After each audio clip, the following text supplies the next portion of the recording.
Bonjour à tous, alors aujourd'hui je voulais vous présenter un petit peu bien les sons déjà du piano que vous entendez. Alors mon piano il est relié par un câble à une tablette, à un iPad et en fait ce qui se passe c'est qu'il me sert simplement de télécommande, c'est-à-dire que quand j'appuie sur des notes, on les voit qui s'affichent. Là je ne sais pas si vous le voyez à l'écran mais toutes les notes sur lesquelles j'appuie en fait s'affichent directement sur l'application qu'il y a sur la tablette. C'est une application de piano, donc c'est un piano acoustique qui a été enregistré note par note sur cette application, donc dans un studio d'enregistrement, un piano de très très grande qualité.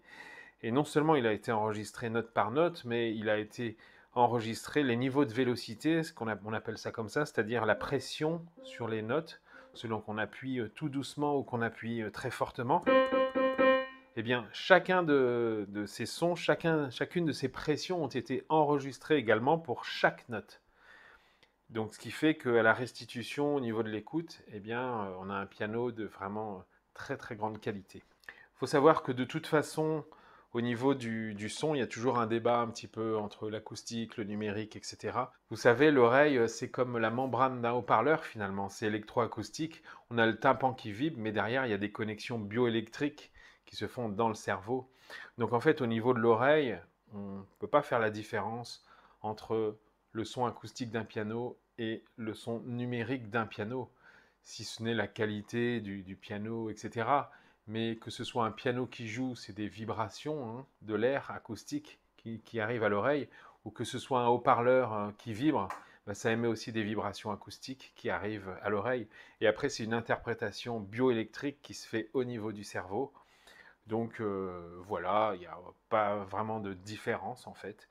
Tout dépend simplement de la qualité de l'enregistrement et la qualité de restitution des membranes ou du haut-parleur. Ça reste des vibrations électroacoustiques, bioélectriques, au niveau de l'oreille interne et aussi au niveau bien, du cerveau. L'avantage d'utiliser une tablette, par exemple, reliée à un piano, c'est que dans la tablette, en fait, on a tout un tas de paramètres pour régler le son. Et le paramètre principal que j'utilise, évidemment, c'est le 432 Hz, c'est-à-dire le La que je joue au piano, qui sert de référence, qui est normalement accordé à 440 Hz sur des instruments acoustiques classiques, même sur des instruments numériques.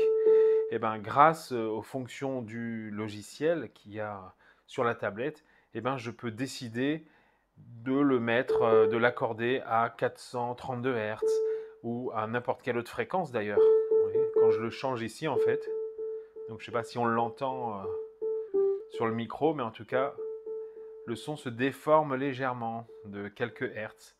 Et donc quand je choisis de le mettre, de l'accorder à 432 Hz, voilà, j'ai un pré-réglage d'ailleurs, 432. Et bien ce qui se passe, c'est que là, tout ce que je vais jouer en fait, toutes les autres notes sont accordées à partir du La de référence en 432 Hz.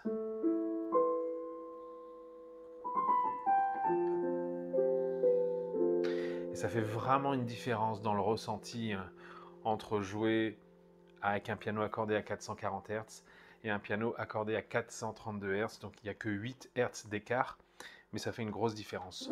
Je ferai une vidéo là-dessus sur la liaison avec la vibration de l'eau, parce que c'est pareil, notre corps est composé à plus de 70% d'eau, et dans nos cellules même il y a 99% d'eau.